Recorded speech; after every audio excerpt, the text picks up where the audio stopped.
Hello everyone, welcome back to AK poly. दोस्तों, हम सब अप्लाइड केमिस्ट्री में आज चैप्टर नंबर 2 की स्टडी करेंगे, जो कि ईंधन एवं स्नेहक है, जिसको इंग्लिश में फ्यूल्स एंड कंब्यूशन भी कहते हैं। ओके। और दोस्तों, इससे पहले हमने अप्लाइड केमिस्ट्री के चैप्टर नंबर 1 की स्टडी कर चुके हैं। यदि उसे ना देखे हों तो उसे ज़रूर देख लीजिए, क्योंकि वो बहुत ही महत्वपूर्ण है और एग्जाम की दृष्टि से उसमें सारे क्वेश्चन आपको हम बताए हैं और आपके नॉलेज से भी रिलेटेड सभी बातों को बताए हैं उसमें। ठीक है, इसीलिए यदि उसे ना देखे हो तो ज़रूर देख लीजिए।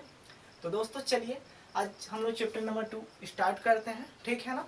तो दोस्तों, सबसे पहले हम लोग देख लेते हैं इसमें ईंधन के बारे में, जो कि ईंधन से टॉपिक है, इतने लिखे गए हैं यहाँ पर जो कि हमें पढ़ने हैं। ओके, पहले हम लोग ईंधन का टॉपिक पढ़ लेंगे जितना हमें पढ़ना है। उसके बाद जो है लुब्रिकेंट्स मतलब स्नेहक से रिलेटेड टॉपिक को देखेंगे। ठीक है ना। लेकिन उससे पहले जो है हम लोग फ्यूल से रिलेटेड सभी पॉइंट को देख लेते हैं। ओके ना। तो चलिए स्टार्ट करते हैं। देखिए हमें क्या क्या पढ़ना है ईंधन से संबंधित।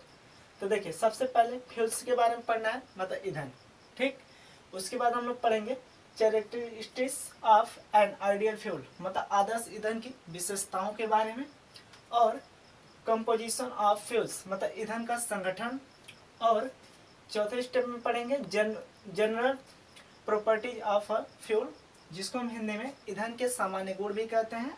ठीक। अब ध्यान दीजिए, पांचवें स्टेप में पढ़ेंगे calorific value of a fuel, जो कि बहुत ही इंपॉर्टेंट है। ठीक है ना, इस चैप्टर का, जिसे हिंदी में ईंधन का ऊष्मीय मान या कैलोरी मान कहते हैं। उसके बाद देखिए दोस्तों, छठवें स्टेप में हम लोग पढ़ेंगे बम कैलोरीमीटर द्वारा ईंधन के ऊष्मीय मान की गणना करने के बारे में। ठीक। क्यों दोस्तों, इसके न्यूमेरिकल इस चैप्टर से जरूर आते हैं एग्जाम में। ठीक है ना। और ध्यान दीजिए, फिर पढ़ेंगे कोयले के बारे में। ठीक। उसे आठवें स्टेप में पढ़ेंगे, देखिए पावर अल्कोहल के बारे में। ठीक है, जिसे पावर अल्कोहल हिंदी में कहते हैं। और ध्यान दीजिए, 9वें पॉइंट पे पढ़ेंगे हम लोग फ्यूल रेटिंग मतलब ईंधन की गुणवत्ता के बारे में। ठीक। और ध्यान दीजिए, 10वें टॉपिक पढ़ेंगे हम लोग गैसेज फ्यूल्स मतलब गैस ईंधन के बारे में। और 11वें टॉपिक पढ़ेंगे नेचुरल गैस मतलब प्राकृतिक गैस। और 12वें नंबर पे पढ़ेंगे लिक्विफाइड पेट्रोलियम गैस, जिसे हम लोग एलपीजी भी कहते हैं, द्रवित पेट्रोलियम गैस के नाम से जानते हैं हिंदी में। ठीक है।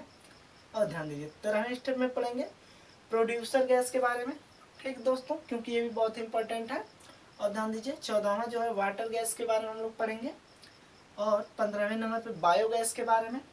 और 16वें नंबर पे हम लोग क्रैकिंग मतलब भंजन के बारे में पढ़ेंगे। ठीक है ना, जो भंजन अभिक्रिया होती है। ठीक। और ध्यान दीजिए, 17वें नंबर पर हम लोग न्यूक्लियर फ्यूल्स मतलब नाभिकीय ईंधन के बारे में पढ़ेंगे। ठीक है। आई होप दोस्तों आपको इतना जरूर समझ में आया होगा कि क्या क्या ईंधन से रिलेटेड हमें पढ़ने हैं। ठीक। ये इतना खत्म होने के बाद हम लोग लुब्रिकेंट से संबंधित देख लेंगे। ठीक है ना। तो उससे पहले दोस्तों चलिए हम लोग अब स्टेप बाय स्टेप एक एक पॉइंट को लेकर चलते हैं। ठीक है ना, और उसकी स्टडी करते हैं। ठीक। तो सबसे पहले देख लेते हैं इसमें दोस्तों कि फ्यूल्स के बारे में, मतलब ईंधन होता क्या है। ठीक है। तो उससे पहले दोस्तों इसे हम लोग रफ करते हैं, उसको देखते हैं ईंधन होता क्या है, उसके वर्गीकरण के बारे में सारा कुछ देखते हैं। ओके। तो चलिए दोस्तों देख लेते हैं ईंधन के बारे में, फ्यूल्स। ठीक है। तो सबसे पहले जान लेते हैं कि फ्यूल्स होता क्या है। ठीक है ना। तो दोस्तों ध्यान से सुनिएगा, वे पदार्थ जो वायु या ऑक्सीजन की उपस्थिति में आने पर उष्मा व प्रकाश, ठीक है, या ऊर्जा उत्पन्न करते हैं, उन्हें हम लोग ईंधन कहते हैं। ठीक है। जैसे आप लोग लकड़ी लेते हैं, लकड़ी में क्या होता है, जब वो ऑक्सीजन के संपर्क में आता है तभी तो जलता है ना। तो सेम यही डिफिनेशन है दोस्तों कि जब कोई वस्तु ऑक्सीजन या वायु की उपस्थिति में आती है और वो क्या करता है, वो जलना स्टार्ट करता है, और उससे क्या होता है, प्रकाश भी उत्पन्न होता है और ऊष्मा भी उत्पन्न होती है। ठीक है। तो वही चीज़ क्या कहलाता है, ईंधन कहलाता है। तो दोस्तों चलिए डिफिनेशन के माध्यम से यहाँ पर लिखे भी हैं, क्योंकि दोस्तों जिसके पास किताब नहीं है मतलब बुक नहीं है जिनके पास, उनको भी यहाँ पर हेल्प मिल सकता है इस प्रकार। ठीक है, ताकि वो लोग यहाँ से नोट्स बना सकते हैं अपना। ठीक है, जिससे उन लोगों को आसानी रहेगी। तो चलिए दोस्तों देखते हैं, वे पदार्थ जो वायु या ऑक्सीजन की उपस्थिति में जलाने पर उष्मा या ऊर्जा व प्रकाश उत्पन्न करते हैं, वे ईंधन कहलाते हैं। ठीक है ना। तो दोस्तों ध्यान देते हैं अभी एक चीज यहाँ पर कि ईंधन के वर्गीकरण के बारे में। ठीक है, क्लासिफिकेशन ऑफ फ्यूल के बारे में। ठीक। तो देख लेते हैं। देखिए, ईंधन का जो वर्गीकरण है वो भौतिक अवस्था के आधार पर 3 प्रकार के होते हैं। पहला जो होता है ठोस ईंधन होता है, दूसरा द्रव ईंधन होते हैं, और तीसरा गैस ईंधन होते हैं। ठीक है ना। तो ध्यान दीजिए, देखिए ठोस ईंधन, द्रव ईंधन और गैस ईंधन होते हैं, जिसमें दोस्तों पहले सबसे पहले जान लेते हैं कि ठोस ईंधन होता क्या है, ठीक है ना, मतलब सॉलिड फ्यूल होता क्या है, ठीक है ना, इसके बारे में देख लेते हैं। तो ध्यान दीजिए, वे ईंधन जो ठोस अवस्था में पाए जाते हैं उनको हम ठोस ईंधन कहते हैं, ठीक है ना। देखिए वे ईंधन जो ठोस अवस्था में पाए जाते हैं उन्हें हम ठोस ईंधन कहते हैं। और देखिए जो ठोस ईंधन होते हैं ये इनको दो वर्गों में बांटा गया है, जो कि एक प्राकृतिक ठोस ईंधन भी होते हैं और एक कृत्रिम ठोस ईंधन भी होते हैं, ठीक है ना। तो सबसे पहले इसमें जान लेते हैं कि प्राकृतिक ठोस ईंधन होते क्या है, ठीक है। ध्यान दीजिएगा, वे ईंधन जो प्राकृतिक प्रदत्त, मतलब जो प्राकृतिक द्वारा बनाए गए हों उन्हीं को हम प्राकृतिक प्रदत्त कहते हैं, ठीक है ना। वे ईंधन जो प्राकृतिक द्वारा बनाए गए हैं उनको हम प्राकृतिक ठोस ईंधन कहते हैं, ठीक है। ध्यान दीजिए दोस्तों, जैसे एग्जाम्पल के रूप में लकड़ी होता है जो कि प्राकृतिक देन है, और जो कोयला होता है जो मतलब जीवाश्म के द्वारा जमीन से खोद कर निकाला जाता है वो भी जो होता है प्राकृतिक की देन होती है, ठीक है ना। तो ध्यान दीजिए, और एक यूरेनियम भी होता है, वो भी होता है ना प्राकृतिक। तो ध्यान दीजिए यहाँ पर देखिए वो चीज लिखा गया है, वे ईंधन जो प्राकृतिक प्रदत्त होते हैं प्राकृतिक ठोस ईंधन कहलाते हैं। एग्जाम्पल के रूप में लकड़ी, कोयला, यूरेनियम आदि, ठीक है ना। तो अब ध्यान दीजिए, दूसरे नंबर पर आता है कृत्रिम ठोस ईंधन, जिसे हम लोग इंग्लिश में आर्टिफिशियल सॉलिड ईंधन कहते हैं, ठीक है ना। तो दोस्तों देखिए ध्यान से, ये जो होते हैं कृत्रिम, कृत्रिम देखिए नाम से ये स्पष्ट है कि वे ईंधन जो मतलब मानव द्वारा निर्मित किए जाते हैं उन्हें हम कृत्रिम कहते हैं, ठीक है ना। जो मानव द्वारा निर्मित किए जाते हैं उन्हें हम कृत्रिम ठोस ईंधन कहते हैं, ठीक है। ध्यान दीजिए, वे ईंधन जो मानव द्वारा निर्मित किए जाते हैं कृत्रिम ठोस ईंधन कहलाते हैं। एग्जाम्पल के रूप में लकड़ी है, लकड़ी क्या है, प्राकृतिक है, लेकिन लकड़ी के द्वारा जो कोयला बनाया जाता है वो क्या है, मानव द्वारा बनाया जाता है, इसलिए कृत्रिम हो जाता है। देखिए एग्जाम्पल के रूप में ये भी लिख सकते हैं कि लकड़ी का कोयला और चारकोल, कोक इत्यादि। इतना समझ पाए दोस्तों। तो चलिए इसे जो है हम लोग रफ करते हैं। सबसे पहले आप लोग तो स्क्रीनशॉट ले लीजिए, ठीक है, ताकि जिनके पास बुक नहीं है वो लोग अपने नोटबुक में जरूर उतार लें, ठीक है। तो चलिए अब देख लेते हैं हम लोग कि द्रव ईंधन के बारे में, ठीक है दोस्तों। तो ध्यान दीजिए, हम आपको ऐसे ही बता दे रहे हैं सिंपल, ध्यान दीजिएगा, ठीक है ना। थोड़ा टाइम लग रहा है, थोड़ा टाइम का भी बचत होगा, ओके ना। तो ध्यान दीजिए दोस्तों कि द्रव ईंधन कहते किसे हैं, ठीक। तो देखिए वे ईंधन जो द्रव अवस्था में पाए जाते हैं उन्हें हम लोग द्रव ईंधन कहते हैं, ठीक है। और द्रव ईंधन भी कृत्रिम रूप में पाए जाते हैं और प्राकृतिक रूप में भी पाए जाते हैं। जैसे ठोस ईंधन को हम लोग प्राकृतिक ठोस ईंधन देखे हैं, उसी प्रकार प्राकृतिक द्रव ईंधन भी होते हैं और कृत्रिम द्रव ईंधन भी होते हैं, ठीक है। तो देख लेते हैं अब कि मतलब प्राकृतिक द्रव ईंधन कहते किसे हैं, ठीक है ना। तो वे ईंधन जो प्राकृतिक में जो द्रव पाए जाते हैं उनको क्या कहते हैं दोस्तों, उन्हें हम द्रव ईंधन कहते हैं, ठीक है ना। जो कि प्राकृतिक प्रदत्त होते हैं, ठीक है ना, जो द्रव प्राकृतिक प्रदत्त होते हैं उन्हें हम प्राकृतिक द्रव ईंधन कहते हैं। जैसे एग्जाम्पल के रूप में देख लेते हैं हम लोग, देखिए प्राकृतिक में जो मतलब द्रव होते हैं उनका जैसे एग्जाम्पल होता है, पहला मान लीजिए पेट्रोलियम हुआ, ठीक है, मिनरल वाटर हुआ, ये दो चीज़ें क्या आती हैं, प्राकृतिक द्रव ईंधन में आते हैं, ओके। तो अब देख लेते हैं हम लोग कि कृत्रिम द्रव ईंधन के बारे में, ठीक है ना। देखिए कृत्रिम द्रव ईंधन किसे कहते हैं, तो वे ईंधन जो मानव द्वारा निर्मित किए जाते हैं, ठीक है, या फिर ऐसे कह सकते हैं वे द्रव ईंधन, ठीक है दोस्तों। ध्यान दीजिएगा, वे द्रव ईंधन जो मानव द्वारा निर्मित किए जाते हैं उन्हें कृत्रिम द्रव ईंधन कहते हैं, ठीक है।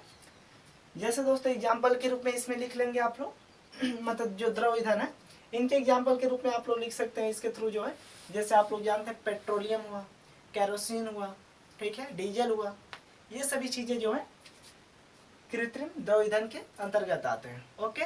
आई होप दोस्तों आपको ये भी अच्छे समझ में आया होगा। तो चलिए अब देख लेते हैं गैस ईंधन के बारे में, ठीक है। और दोस्तों एक चीज़ यहाँ पर ध्यान दीजिएगा, वे ठोस ईंधन यहाँ पर लिख दीजिएगा, ठीक है ना। देखिए थोड़ा सा यहाँ पर ठोस ईंधन की बात हो रही थी ना, इसलिए, ठीक, ध्यान दीजिए। अब देख लेते हैं हम लोग गैस ईंधन के बारे में, ठीक। देखिए अब गैस ईंधन किसे कहते हैं, तो वे ईंधन जो गैसीय अवस्था में पाए जाते हैं उन्हें हम लोग गैस ईंधन कहते हैं। जिसमें दोस्तों सबसे पहले देख लेते हैं प्राकृतिक गैस ईंधन किसे कहते हैं और कृत्रिम गैस ईंधन किसे कहते हैं, ठीक है ना, क्योंकि ये भी दो अवस्थाओं में पाए जाते हैं, ठीक है ना। तो सबसे पहले चलिए देख लेते हैं कि प्राकृतिक गैस ईंधन कहते किसे हैं, ठीक है। तो ध्यान दीजिए, वे ईंधन या फिर वे गैस ईंधन जो प्राकृतिक में पाए जाते हैं, ठीक है, या फिर वे ईंधन जो प्राकृतिक प्रदत्त होते हैं वे गैस ईंधन जो प्राकृतिक प्रदत्त होते हैं उन्हें हम गैस ईंधन कहते हैं। जैसे एग्जाम्पल के थ्रू इसे भी जान लेते हैं कि गैस ईंधन का एग्जाम्पल के थ्रू होता क्या है। ठीक है दोस्तों, तो ध्यान दीजिए इसमें जो आते हैं जैसे हम लोग को प्राकृतिक गैस हुआ, ठीक है ना, और मार्स गैस हुआ, ये दोनों जो है प्राकृतिक गैस ईंधन के अंतर्गत आते हैं। ओके, अब देख लेते हैं कि कृत्रिम गैस ईंधन कहते किसे हैं। ठीक है ना, ध्यान दीजिए कि कृत्रिम गैस ईंधन कहते किसे हैं, तो वे ईंधन या फिर वे गैसीय ईंधन जो मानव द्वारा निर्मित किए जाते हैं उन्हें हम कृत्रिम गैसीय ईंधन कहते हैं।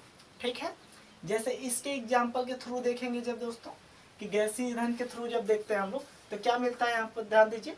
जैसे मान लीजिए प्रोड्यूसर गैस हुआ, वाटर गैस हुआ, ठीक है, जैसे प्रोड्यूसर गैस हुआ, वाटर गैस हुआ, जल गैस हुआ, ये सभी जो हैं कृत्रिम गैसीय ईंधन के अंतर्गत आते हैं। आई होप दोस्तों आपको अच्छे समझ में आया होगा। और दोस्तों यदि थोड़ा भी दिक्कत है तो वीडियो को थोड़ा पीछे करके जरूर देख लीजिएगा और उसे नोट्स में जरूर उतार लीजिएगा। ओके, तो चलिए दोस्तों इसे जो हम लोग रफ करते हैं और अब देख लेते हैं हम लोग का दूसरा जो पॉइंट था हम लोग का, ठीक है ना, आदर्श गैस ईंधन के बारे में, ठीक है, जो कि बहुत इंपॉर्टेंट क्वेश्चन है। तो चलिए इसे रफ करते हैं और उसे देखते हैं। तो चलिए दोस्तों अब हम लोग देख लेते हैं आदर्श ईंधन की विशेषताओं के बारे में, ठीक है, जिसको हम characteristics of an ideal fuel कहते हैं इंग्लिश में। ठीक है, ध्यान दीजिए कि आदर्श ईंधन की विशेषताएं क्या होती हैं। देखिए सबसे पहले ये जो आदर्श ईंधन होते हैं ये आसानी से उपलब्ध होने चाहिए, ठीक है, और जो है ये सस्ते भी होने चाहिए।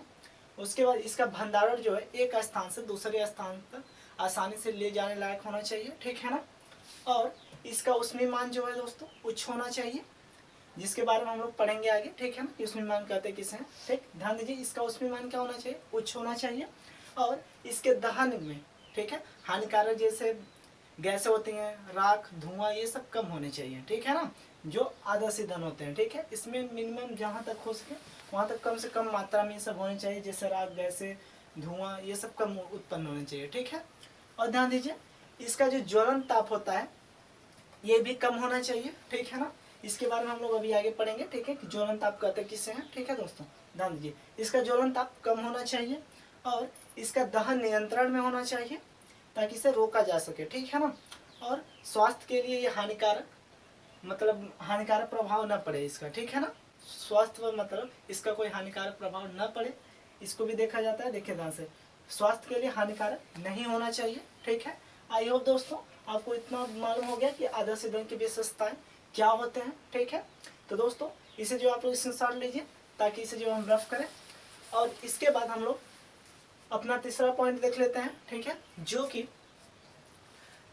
ईंधन के संगठन के बारे में है, ठीक है ना, कंपोजिशन ऑफ फ्यूल के बारे में। ओके, तो चलिए दोस्तों इसे रफ करते हैं और उसे देखते हैं। तो चलिए दोस्तों अब देख लेते हैं ईंधन के संगठन के बारे में, जिसे हम इंग्लिश में कंपोजिशन ऑफ फ्यूल कहते हैं, ठीक है। देखिए ध्यान से, देखिए इसमें सबसे पहले जान लीजिए कि ईंधन का जो कैलोरी मान होता है, ठीक है ना, देखिए ईंधन का संगठन हो रहा है ना, तो इससे संबंधित कुछ बातें जान लीजिए कि ईंधन का जो कैलोरी मान होता है वो कार्बन और हाइड्रोजन पर, ठीक है ना, मुख्य रूप से निर्भर करता है, क्योंकि जो कार्बन और हाइड्रोजन होते हैं ये ईंधन के जो होते हैं मुख्य तत्व होते हैं, ठीक है ना, इसीलिए जो ईंधन का कैलोरी मान होता है वो कार्बन और हाइड्रोजन पर मुख्य रूप से निर्भर करता है। ओके, तो ध्यान दीजिए अब इसमें देखिए सबसे पहले हम लोग देखेंगे लकड़ी के बारे में, ठीक है, ध्यान दीजिएगा। देखिए लकड़ी के बारे में देख लेते हैं, पहले किसका संगठन ईंधन का हो रहा है, तो ईंधन में क्या आते हैं, लकड़ी आती है और कोयले आते हैं, उसके बाद लकड़ी का जो बना हुआ कोयला आता है जो कृत्रिम रूप से, ठीक है, वो आता है, उसके बाद कोक आता है, ठीक है ना। तो ध्यान दीजिए ये चीजें, देखिए पहले लकड़ी के बारे में देख लेते हैं, ठीक है। देखिए सूखी लकड़ी का जो प्रतिशत औसत संगठन होता है उसमें देख लेते हैं, ठीक है दोस्तों, ध्यान दीजिएगा। सबसे पहले इसमें देखेंगे कि कार्बन का कितना परसेंट होता है, ठीक है। तो देखिए इसमें कार्बन जो है 15% पाया जाता है, और हाइड्रोजन जो है 6%, और ऑक्सीजन 43%, तथा राख जो होता है 0.5% पाया जाता है। ओके, और ध्यान दीजिए दोस्तों, और इसका जो ऊष्मीमान होता है लकड़ी का वो 4000 से 5000 तक होता है, वो भी किलो कैलोरी प्रति किलोग्राम में, ठीक है ना, ध्यान दीजिए इतना। और देखिए दूसरा पॉइंट क्या है, कोयले के बारे में, ठीक है। तो यहाँ पर ध्यान से देखिएगा दोस्तों, कोयले जो है मुख्य रूप से कोयले में जो है मतलब कार्बन, हाइड्रोजन, ऑक्सीजन ये मुख्य रूप से कोयले में पाए जाते हैं, और नाइट्रोजन ये क्या है, इनके यौगिक हैं, ठीक है। कोयले के यौगिक क्या है, कार्बन, हाइड्रोजन, ऑक्सीजन और नाइट्रोजन, इसके यौगिक हैं कार्बन कोयले के, ठीक है। ध्यान दीजिए कोयले के यौगिक है इतने, ठीक है।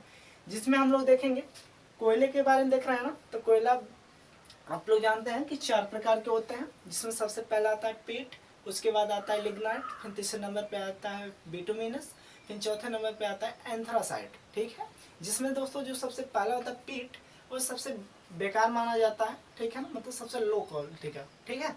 और सबसे हाई क्वालिटी जो होती है वो एंथ्रासाइट होती है, जो सबसे ही बेहतर होती है, ठीक है।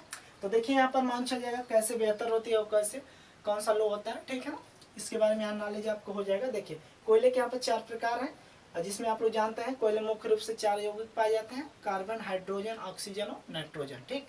तो देखिए ध्यान से, पहला आता है पीट।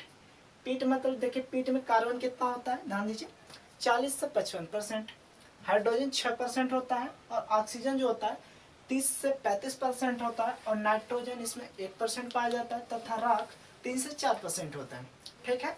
इतना समझ पाए। अब देखें लिग्नाइट के बारे में, ठीक है। देखिए लिग्नाइट में क्या होता है, 50 से 60% इसमें क्या होते हैं, कार्बन पाए जाते हैं। देखिए इससे कुछ ज़्यादा हुआ इसमें, ठीक है ना। इसी प्रकार स्टेप बाय स्टेप इसमें जो होता है ये बेहतर बताते हैं अपने आप को। देखिए पहले पीट होता है, फिर पीट से बेहतर लिग्नाइट आता है, लिग्नाइट से बेहतर बिटुमेन आता है, बिटुमेन से बेहतर सबसे अच्छा जो होता है एंथ्रासाइट आता है, ठीक है। तो उसी प्रकार देखिए इसमें जो होता है कार्बन 50 से 60% लिग्नाइट में, और ऑक्सीजन 12 से 20% होता है, जिसमें हाइड्रोजन 5% पाया जाता है, और दोस्तों इसमें सल्फर की भी मात्रा पाई जाती है जो कि 0.7% होती है, और नाइट्रोजन जो होता है 1% होता है, तथा राख 8 से 10% होते हैं, ओके। अब चलिए देख लेते हैं बिटुमिनस के बारे में, ठीक है, जिसे हम बिटुमिन कहते हैं। देखिए इसमें कार्बन की मात्रा 60 से 80% होती है, और ऑक्सीजन 2%, हाइड्रोजन जो होता है 5.5% होता है, और नाइट्रोजन 1%, और सल्फर इसमें देखिए इसमें भी सल्फर होता है जो कि 1% होता है, तथा राख 0.5% होता है। इतना समझ पाए। अब देखिए एंथ्रासाइट के बारे में देख लेते हैं। इसमें देखिए दोस्तों कार्बन जो है 80 से 95% पाए जाते हैं, हाइड्रोजन 3.5% पाया जाता है, और नाइट्रोजन जो 1%, और ऑक्सीजन 2% पाए जाते हैं, जिसमें दोस्तों सल्फर जो होता है 1%, तथा राख 0.5% पाए जाते हैं। इतना समझ पाए। और देखिए तीसरे नंबर पे आता है लकड़ी का कोयला, ठीक है। तो इसके बारे में ध्यान से देखिए दोस्तों कि लकड़ी का कोयला कैसे पहले प्राप्त होता है, ठीक है। तो देखिए दोस्तों जो लकड़ी होता है ना, वो जो भंजन आसवन विधि द्वारा इसे हम लोग लकड़ी का कोयला प्राप्त करते हैं, ठीक है ना। लकड़ी को देखिए लकड़ी का भंजन आसवन करके, ठीक है, भंजन एक अभिक्रिया होती है, ठीक है, जिसको हम लोग आगे पढ़ेंगे, ठीक है, टॉपिक है इसका भी। लकड़ी का भंजन आसवन करके लकड़ी का कोयला प्राप्त किया जा सकता है, जिसमें देखिए इसमें जो होता है कार्बन की मात्रा 90% होती है, हाइड्रोजन 2% होता है, और ऑक्सीजन 3% होता है, जिसमें नाइट्रोजन की मात्रा 1%, और सल्फर 0.5% होता है, तथा राख 3.5% होता है। इतना समझ पाए। अब देखिए ध्यान से चौथे नंबर पे आता है हमारा कोयला, मतलब कोक के बारे में। सो दोस्तों कोक, ये देखिए कोक जो होता है इसमें कार्बन की मात्रा सबसे अधिक होती है, जो कि 90% से भी अधिक होती है, ठीक है ना। और उसमें मान इसका जो होता है सबसे अधिक होता है दोस्तों, जो कि आपकी लकड़ी से भी हाई होता है, ठीक है ना। लकड़ी देखिए 4000 से 5000 किलो कैलोरी प्रति किलोग्राम थे। इसमें क्या होता है, इसमें 7000 से लेके 8000 किलो कैलोरी प्रति ग्राम आते हैं, प्रति किलोग्राम आते हैं, ठीक है। आई होप दोस्तों आपको ये भी अच्छे से समझ में आया होगा। तो चलिए दोस्तों अब हम लोग देख लेते हैं अपना अगला टॉपिक, जो कि ईंधन के सामान्य गुण के बारे में है। तो चलिए इसे जो है हम लोग रफ करते हैं और उसे देख लेते हैं, ओके। तो चलिए दोस्तों अब हम लोग देख लेते हैं ईंधन के सामान्य गुण, ठीक है, जिसे इंग्लिश में जनरल प्रॉपर्टीज ऑफ फ्यूल कहते हैं, ठीक है। ध्यान दीजिए ये जो होते हैं ईंधन के सामान्य गुण 2 होते हैं, ठीक है, जिसमें पहला होता है ज्वलन ताप, जिसे इग्निशन टेम्परेचर कहते हैं, और दूसरा जो होता है प्रज्वलन ताप या फ्लैश अंक कहते हैं, जिसे हम लोग इंग्लिश में फ्लैश पॉइंट कहते हैं, ओके। तो दोस्तों इसमें सबसे पहले देख लेते हैं ज्वलन ताप के बारे में, ठीक है ना। तो देखिए ज्वलन ताप होता क्या है, तो वह न्यूनतम ताप जो जिस पॉइंट पर मतलब जलता है, ठीक है ना, वह न्यूनतम ताप जिस पर ईंधन जलना आरंभ करता है, वही उसका क्या कहलाता है दोस्तों, ज्वलन ताप कहलाता है, ठीक है। ध्यान दीजिए यहाँ डिफिनेशन के अनुसार वह न्यूनतम ताप जिस पर ईंधन को जलाने पर वह जलना प्रारंभ कर देता है, उसे उस ईंधन का ज्वलन ताप कहते हैं या फिर ताप कहलाता है। जिसका ज्वलन ताप कम होता है, जिसका ज्वलन ताप कम होता है वह ईंधन सबसे अच्छा माना जाता है। ठीक है ना, इतना बात ध्यान दीजिएगा, जिसका ज्वलन ताप कम होता है वह ईंधन सबसे अच्छा माना जाता है। और अब देख लेते हैं प्रज्वलन ताप या फ्लैश पॉइंट के बारे में। ठीक है, देखिए वह न्यूनतम ताप जिस पर कोई ईंधन जो होता है, ठीक है दोस्तों, देखिए वह न्यूनतम ताप जिस पर कोई द्रव ईंधन अधिक वाष्प देता हो तथा ज्वाला के समीप ला जाने पर वह वाष्प क्षणिक प्रज्वलित हो जाता है, प्रज्वलन ताप कहलाता है।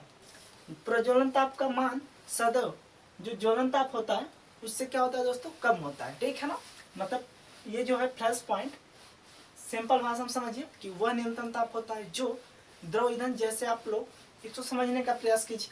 जैसे मान लीजिए आप लोग खाना बनाते हैं, ठीक है, मान लीजिए कढ़ाई में थोड़ा सा पानी रहता है, द्रव, ठीक है ना, वो क्या होता है जब ईंधन के संपर्क में आता है तो दोस्तों क्या होता है वो जलने लगता है। ठीक है ना, कभी काल देखते हैं कि उसके मतलब जो भी बर्तन रहता है उसके ऊपरी सतह पर आग मतलब जलने लगती है, ज्वाला उत्पन्न हो जाती है। ठीक है ना, वो भी क्षण भर के लिए, ठीक है, फिर अपने आप बुझ जाती है। ठीक है, तो वही उसी को कहते हैं जो आग मतलब जलता है क्षण भर के लिए, उसी को फ्लैश पॉइंट कहते हैं। ठीक है ना, देखिए वह न्यूनतम ताप जिस पर कोई द्रव ईंधन अधिक वाष्प देता हो, ठीक है ना, अधिक वाष्प के संपर्क में जब आता है तो उसका जलना प्रारंभ करता है। देखिए ज्वाला के जो समीप लाते हैं हम लोग, तो लाए जाने पर वह वाष्प क्षणिक प्रज्वलित हो जाता है, मतलब क्षण भर के लिए जलने लगता है। ठीक है, वो प्रज्वलन ताप कहलाता है। आई होप दोस्तों आपको ये भी अच्छे समझ में आया होगा।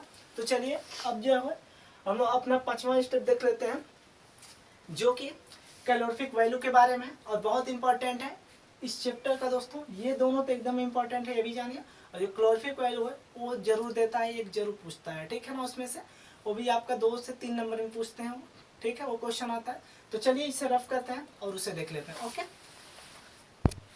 तो चलिए दोस्तों अब देख लेते हैं हम लोग अगला अपना टॉपिक, जो कि 5वां टॉपिक है ईंधन का ऊष्मीय मान के बारे में। ठीक है, जिसे हम लोग ऊष्मीय मान या कैलोरी मान के बारे में, जिसे हम लोग calorific value of a fuel कहते हैं। ओके, तो ध्यान दीजिए दोस्तों कि ईंधन का ऊष्मीय मान कहते किसे हैं, पहले ये जान लेते हैं। ठीक है, तो ध्यान दीजिए कि ईंधन का ऊष्मीय मान कहते किसे हैं। ठीक है, तो देखिए दोस्तों 1 ग्राम ईंधन के, ठीक है, 1 ग्राम ईंधन के पूर्ण दहन से जितनी ऊर्जा या ऊष्मा उत्पन्न होती है उसे ही हम उस ईंधन की कैलोरी मान या ऊष्मीय मान कहते हैं। ओके, तो ध्यान दीजिए डिफिनेशन के माध्यम से 1 ग्राम ईंधन के पूर्ण दहन से जितनी ऊष्मा या ऊर्जा उत्पन्न होती है उसे उस ईंधन का कैलोरी मान या ऊष्मीय मान कहते हैं।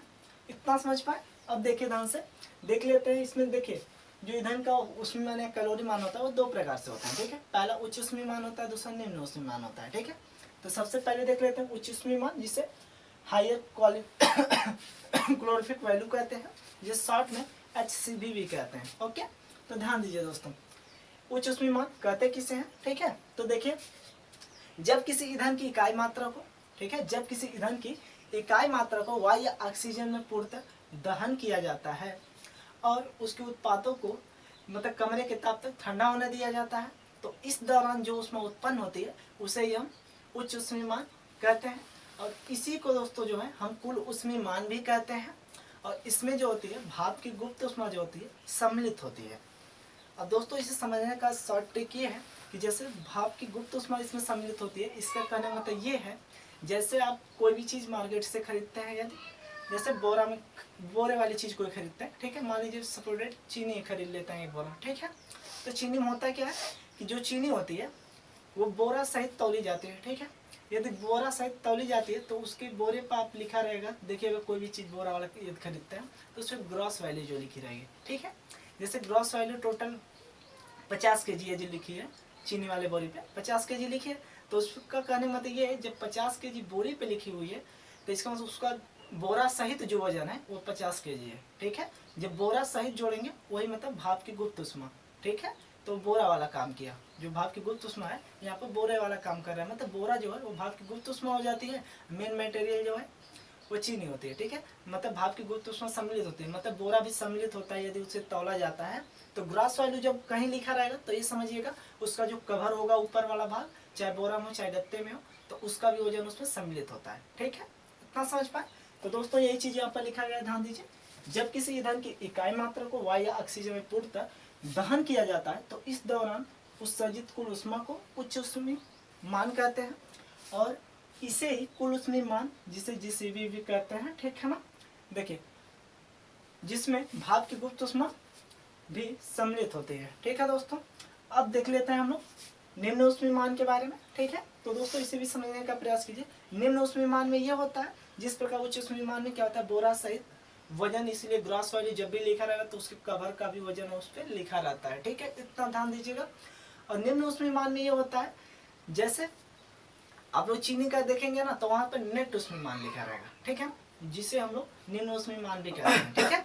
और जो निम्न ऊष्मीमान होता है मतलब नेट ऊष्मीमान, ठीक, उसमें जो होता है सिर्फ और सिर्फ चीनी भले ही लगा रहा, चीनी में मतलब बोरा लगा रहता है बाहर से, लेकिन उसमें बोरा का वजन नहीं होता है। वहाँ पर जब भी लिखा रहेगा तो नेट ऊष्मीमान लिखा रहेगा, ठीक है। नेट का मतलब जो आपका मेन मटेरियल है उसी का केवल वजन रहेगा, ठीक है, और कोई चीज़ नहीं रहेगा, उसके बाहरी कवर से उसमें लेन देन नहीं रहेगा निम्न ऊष्मीमान में, ठीक है। तो जहाँ पर भी नेट ऊष्मीमान लिखा रहे, नेट मतलब वैल्यू लिखा रहे, तो वो मानिए वो मेन मटेरियल का वैल्यू है, ठीक है। तो चलिए देख लेते हैं डिफिनेशन इसका भी। देखिए जब किसी ईंधन की इकाई मात्रा को वायु या ऑक्सीजन में पूर्णतः दहन किया जाता है और उत्पादों को निष्कासित होने दिया जाता है तो इस दौरान जो ऊष्मा उत्सर्जित होती है निम्न ऊष्मीमान कहते हैं, ठीक। इसे जो है नेट ऊष्मीमान भी कहते हैं, ठीक है दोस्तों। और इसमें जो होता है भाप की गुप्त ऊष्मा सम्मिलित नहीं होती है, ठीक है, मतलब बाहरी पर मतलब जैसे बोरा हुआ वो सम्मिलित नहीं रहेगा, मेन मटेरियल आपका रहेगा केवल, ठीक है, जिसमें नेट लिखा रहेगा, ठीक है। आई होप दोस्तों आपको ये भी अच्छे समझ में आएगा ये टॉपिक। और दोस्तों इसे एक बार जरूर अच्छे से पढ़ लीजिएगा क्योंकि इसमें का एक तो देता ही देता है एग्जाम में, आपको देखने के मिलेंगे, ठीक है ना। तो चलिए दोस्तों इसे जो है हम लोग रफ करते हैं, ठीक है। और अब देख लेते हैं क्वेश्चन के बारे में थोड़ा, ठीक है ना, जो कि बम कैलोरी से रिलेटेड है, ठीक है। अगला टॉपिक उसे देखते हैं, चलिए। तो चलिए दोस्तों अब देख लेते हैं अपना अगला टॉपिक जो कि 6 है। देखिए इसमें जो है बम कैलोरी मीटर द्वारा ईंधन के ऊष्मीमान की गणना करना होता है, ठीक है, जिसका क्वेश्चन दोस्तों एग्जाम में एक जरूर आता है, ठीक है ना, इसलिए इस पर ज़्यादा फोकस कीजिएगा, ठीक है। और दोस्तों इसको हम बहुत ही बेहतरीन तरीके से बताएंगे आपको, और वो भी पूरा इजीली, ठीक है ना। अच्छे देखते रहिए, बस देखिए ध्यान से। इसमें दोस्तों जो है हम इसके डेफिनेशन के बारे में फिलहाल डिस्कस नहीं करते हैं उतना, ठीक है ना। इसके न्यूमेरिकल के बारे में यहाँ पर देखते हैं, ठीक है, कैसे इसका न्यूमेरिकल आता है और कैसे लगेगा, ठीक है ना। क्योंकि दोस्तों इसका डिफिनेशन वाला जो पार्ट है वो बहुत ही कम पूछता है, यदि पूछता भी है तो दोस्तों आप लोग बुक में है कार्यविधि केवल जानना है, ठीक है ना, कि बम किसे कहते हैं। देखिए बम जो होता है एक स्टील का बना हुआ, मतलब एक स्टील का बना हुआ भाग होता है, ठीक है ना, उसी को बम कहते हैं। और दोस्तों जो है इसके द्वारा बम कैलोरीमीटर द्वारा ईंधन के ऊष्मीमान की जो गणना करना होता है ये क्वेश्चन बार बार पूछता है, ठीक है ना, इसलिए इसको हम लोग देखते हैं, ठीक है। क्योंकि उससे जो भी चीज़ें हैं यही चीज़ें निकल के आती हैं जो यहाँ पर लिखे गए हैं, ठीक है ना। वैसे आप लोगों को यदि अधिक जानना हुआ तब उसे जो है कार्यविधि आप लोग देख लीजिएगा, ओके। तो चलिए देखिए दोस्तों, या फिर यदि आपके पास बुक नहीं है तो आप लोग बता दीजिएगा, उसका हम PDF जो है टेलीग्राम पे सेंड कर देंगे, ओके दोस्तों। घबराने की कोई बात नहीं है क्योंकि यदि हमसे आप पढ़ रहे हैं तो कोई भी टेंशन लेने की बात नहीं है। यदि कोई भी प्रॉब्लम होती है तो आप कमेंट बॉक्स में जरूर बताइए, ओके ना। तो चलिए देखिए दोस्तों इसमें देख लेते हैं, ये तो मान लीजिए क्वेश्चन है एक, ठीक, उसे छोड़िए, सबसे पहले हम लोग यहाँ पे एक नोट पॉइंट देख लेते हैं, ठीक है। ध्यान दीजिएगा इसे। देखिए जब लिए गए ईंधन का जो भार होता है, मतलब किस ईंधन से ले रहे हैं, चाहे कोयले से ले रहे हैं चाहे लकड़ी से ले रहे हैं, किस ईंधन से, ठीक है ना, तो उसी ईंधन का जो देखिए लिए गए ईंधन का जो भार होता है उसे स्मॉल w से प्रदर्शित करते हैं, जिसको दोस्तों हम लोग ग्राम में लिखते हैं, ठीक है ना। ध्यान दीजिएगा ग्राम में, क्योंकि इसका जो मान आता है उसमें मान का जो मात्रक होता है, ठीक है ना, कैलोरी प्रति ग्राम आता है, ठीक है ना, कैलोरी प्रति ग्राम में होता है, इसलिए ग्राम में हर एक वैल्यू यहाँ पे चेंज होती है, ठीक है ना। तो ध्यान दीजिए लिए गए ईंधन का भार जो है W, वो भी स्मॉल w ग्राम से प्रदर्शित करते हैं। और ध्यान दीजिए कैलोरीमीटर में जो जल का भार होता है उसको जो है बड़े वाले W से, कैपिटल W से मतलब प्रदर्शित करते हैं, ठीक है। और ध्यान दीजिए किलोमीटर का जो जल तुल्यांक होता है उसे हम लोग स्मॉल m से प्रदर्शित करते हैं। और जल का प्रारंभिक तापमान देखिए T1 मतलब डिग्री सेल्सियस से प्रदर्शित करते हैं, T1 से, ठीक है। और दहन के बाद जो जल का तापमान होता है उसे हम लोग T2 डिग्री सेल्सियस से प्रदर्शित करते हैं, ठीक है। और देखिए जल के तापमान में जो वृद्धि होती है मतलब जिसे तापांतर कहते हैं, ठीक है, मतलब दोनों ताप में जब अंतर रहता है तो उसे कहेंगे T2 - T1 degree Celsius. Okay दोस्तों, अब ध्यान दीजिए, यदि ईंधन का कैलोरी मान Q है, ठीक है, यदि ईंधन का कैलोरी मान Q है तब ईंधन के पूर्ण दहन के कारण उत्पन्न उष्मा जो होती है Q गुणे W होती है, ठीक है ना, Q गुणे W, ये स्मॉल w है दोस्तों, ध्यान दीजिएगा, ठीक है ना, Q गुणे W होती है कैलोरी में भी। अब देखिए जल तथा कैलोरीमीटर द्वारा जो अवशोषित उष्मा होती है, ठीक है, देखिए जल तथा कैलोरीमीटर द्वारा अवशोषित उष्मा जो होती है वह small m plus capital W, एक क्वेश्चन में रहेंगे, दूसरे क्वेश्चन में मतलब तापांतर रहेगा, ठीक है, जो कैलोरी में होता है।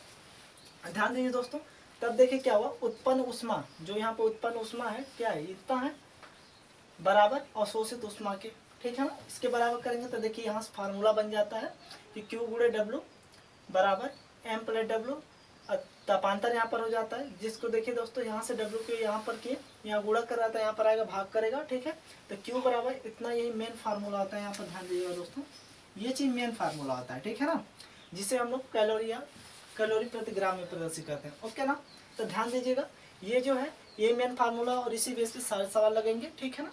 तो चलिए दोस्तों इस पे हम लोग न्यूमेरिकल लगाते हैं, ठीक, आपको इतने पे उतना फोकस नहीं करना, आपको बताने के लिए सिर्फ हम कहें, क्योंकि डेरिवेशन नहीं पूछता है, ठीक है ना दोस्तों, केवल आपसे क्वेश्चन पूछेगा, क्वेश्चन में आपको मतलब फार्मूला यही बताने हैं, मतलब कैसे आया है इसके लिए हम इतना लिखे थे, ठीक है ना।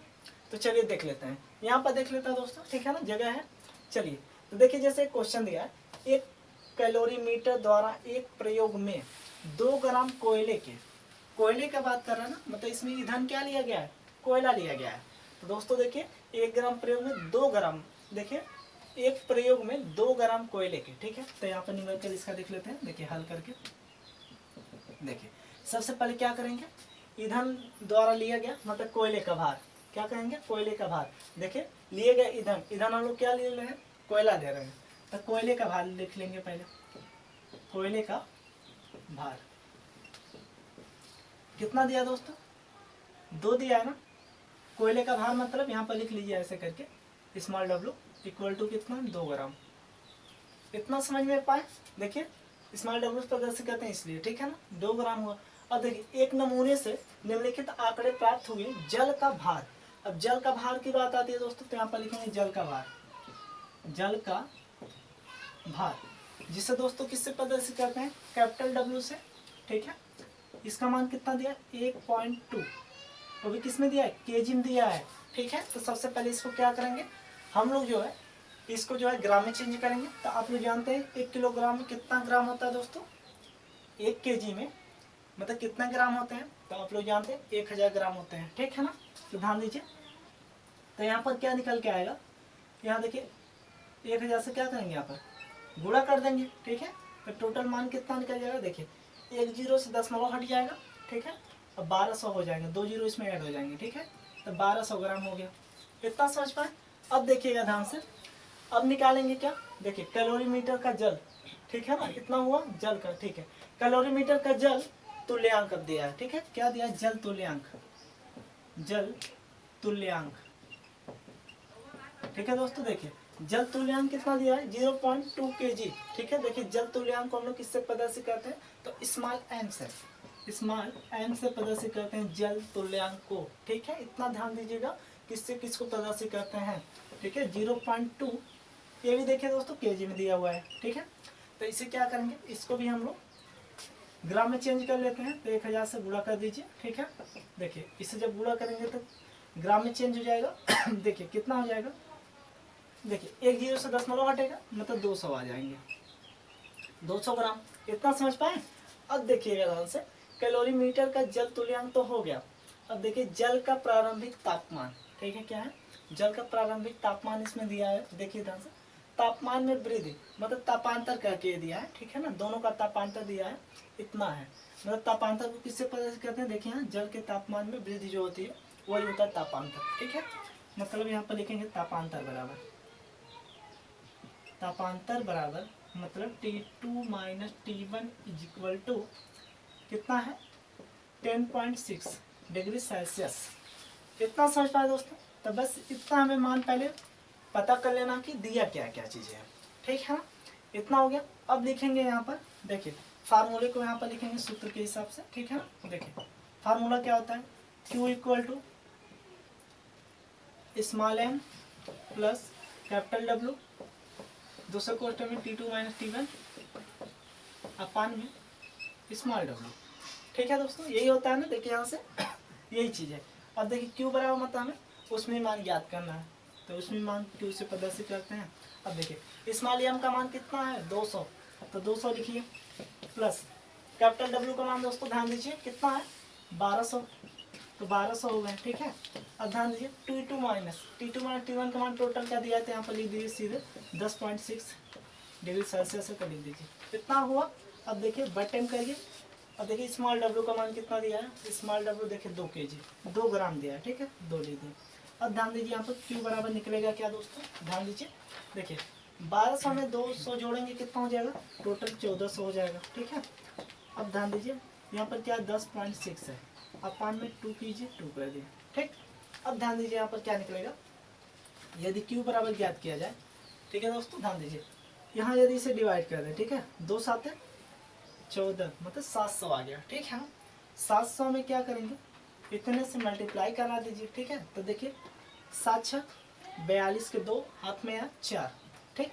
अब देखिए इसका 0 हो जाएगा, यहाँ पर 4 उतर आएगा, 7 1 का 7, एक पॉइंट पे दशमलव है ना, तो एक पॉइंट पे यहाँ पर दशमलव है, और यहाँ पर क्या है 100 से गुणा भी कर रहा है, ठीक है ना। यहाँ पर डबल 0 है ना, तो यहाँ पर 100 लिख सकते हैं ना, डबल 0 तो यहाँ पर लिख सकते हैं। अब देखिए यहाँ पर क्या निकलेगा, Q बराबर, देखिए इसका जब इसमें मल्टीप्लाई होगा तो क्या होगा, 1 0 खसक जाएगा, ठीक है ना, ये 0 इधर निकल जाएगा, 1 0 इसमें ऐड हो जाएगा, मतलब 7 4 2 1 0 लग जाएगा इसमें, ठीक है, मतलब 7420 आ जाएगा।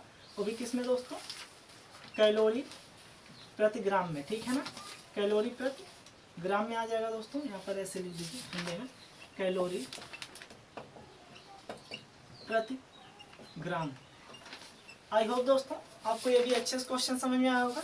तो चलिए दोस्तों इसे जो है हम लोग रफ करते हैं और एक क्वेश्चन और देख लेते हैं इसी प्रकार का, ठीक है ना।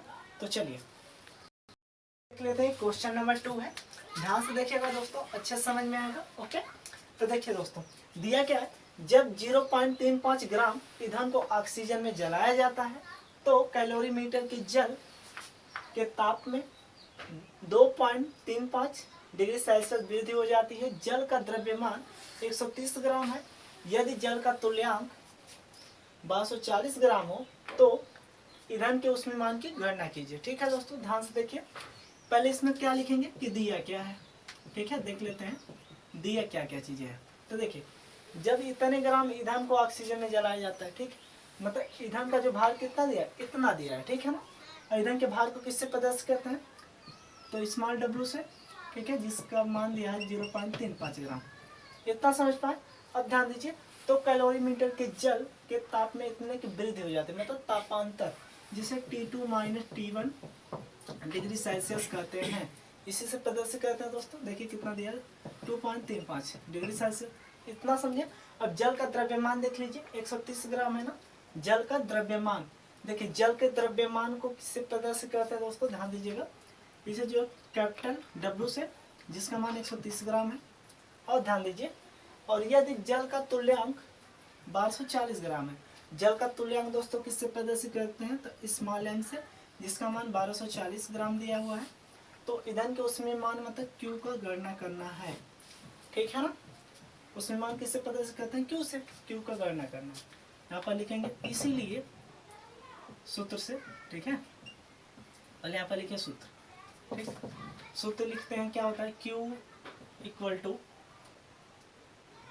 M प्लस W, दूसरे क्वेश्चन में T2 माइनस T1 अपान में स्मॉल m स्मॉल w, ठीक है दोस्तों। ध्यान दीजिए Q बराबर हमें ज्ञात करना है, स्मॉल m का मान देखिए कितना दिया हुआ है 1240, तो 1240 लिखिए, प्लस कैपिटल W का मान कितना दिया है 130 लिख दीजिए, इतना समझ पाए। अब देखिए T2 माइनस T1 का मान टोटल कितना है 2.35, इतना समझे। अब देखिए W स्मॉल w का मान 0.35, इतना भी समझ में आया आपको।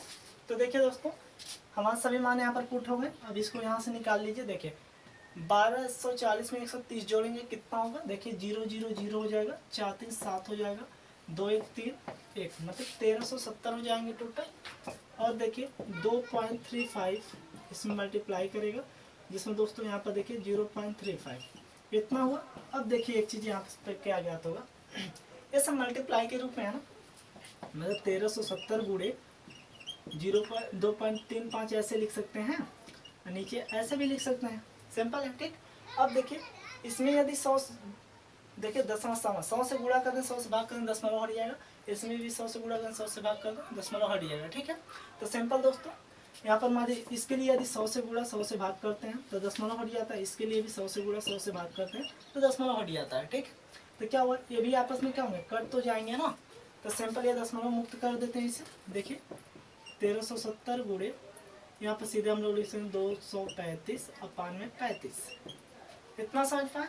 अब देखिएगा तो Q बराबर क्या निकल आएगा यहाँ पर, देखिए दोस्तों यदि इसका इसमें मल्टीप्लाई कर देते हैं, ठीक है, और इससे डिवाइड करेंगे, टोटल मान हमारा जो निकलेगा वही हमारा कैलोरी मान प्रति ग्राम में निकल जाएगा। आई होप दोस्तों आपको ये भी क्वेश्चन अच्छे से समझ में आया होगा, इसे आप लोग निकाल लीजिएगा, ठीक है ना। फिलहाल हम आंसर यहाँ पर पुट कर दे रहे हैं जो भी आया है, ठीक है। देखिए दोस्तों यहाँ पर जो है मान निकल के आएगा 9198.5, ठीक है दोस्तों, यही आंसर निकलेगा। आई होप दोस्तों आपको समझ में आया होगा। तो चलिए दोस्तों इस लेक्चर में बस इतना ही, अब मिलते हैं अगले लेक्चर में, ठीक है। और तब तक के लिए दोस्तों अच्छे से पढ़ते रहिए। जय हिंद, टेक केयर।